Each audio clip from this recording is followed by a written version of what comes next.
पति पत्नी की कहानी। यह कहानी है एक गरीब लड़का की व उसकी पत्नी की। लड़का जो एक सेठ के यहाँ नौकरी करता था, बहुत कम पैसे कमाता था, लेकिन बहुत ही खुश था। उसकी पत्नी बहुत सुंदर थी, जिससे वो बेहिंता प्यार करता था। उसके पत्नी के बाल बहुत ही लंबे व सुंदर थे। वास्तव में वह अपनी पत्नी के बालों को बहुत पसंद करता था। एक दिन पत्नी के बालों में लगाने वाला हेयर क्लिप टूट गया। पति काम से घर आया। पत्नी ने कहा कि मेरे बालों का हेयर क्लिप टूट गया है, उसके बिना मैं अपने बालों को नहीं संभाल सकती। यह सुनकर पति बड़ा दुखी हुआ और बोला कि मैं तुम्हारी हर जरूरत को पूरा करना चाहता हूँ, लेकिन मेरे पास तुम्हारे हेयर क्लिप के लिए पैसे नहीं है। मेरी अपनी घड़ी 1 महीने से खराब है, मैं इसको ही सही नहीं करा पा रहा हूँ।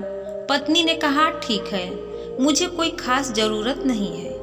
अगले दिन पति काम पर जा रहा था, लेकिन उसके मन में वही बात चल रही थी कि मेरी पत्नी ने पहली बार मुझसे किसी चीज की कहा था, लेकिन मैं उसको भी पूरा नहीं कर पाया।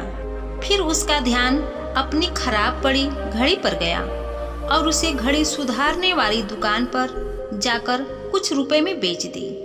घड़ी खराब थी, इसलिए कुछ ज्यादा रुपए की नहीं रह गई, लेकिन जितने रुपए का क्लिप आता उतने रुपए मिल गए थे। वह क्लिप की दुकान पर गया और जैसा उसकी पत्नी का क्लिप था वैसा ही लेकर आ गया। पति बहुत खुश था कि आज अपनी पत्नी को जाकर देने वाला हूँ। पति घर पहुंचा तो देखा कि उसकी पत्नी के जो लंबे सुंदर बाल थे वो बिल्कुल छोटे करवा लिए हैं। पति ने यह सब देखकर पत्नी से कहा कि ये इतने छोटे बाल क्यों करा लिए? मैं तुम्हारे लिए नया क्लिप लेकर आया हूँ। पत्नी ने कहा मैं बाजार में गई और अपने बालों को बेचकर आपके लिए घड़ी ले आई।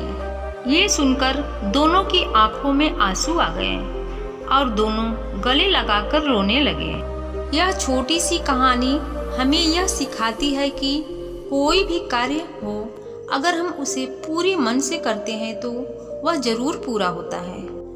हम जब भी किसी कार्य को अपने पूरे मन से नहीं करते हैं तो वो ठीक से नहीं हो पाता है। वीडियो अच्छी लगी होगी तो लाइक शेयर कमेंट करें और चैनल को सब्सक्राइब जरूर करें। धन्यवाद।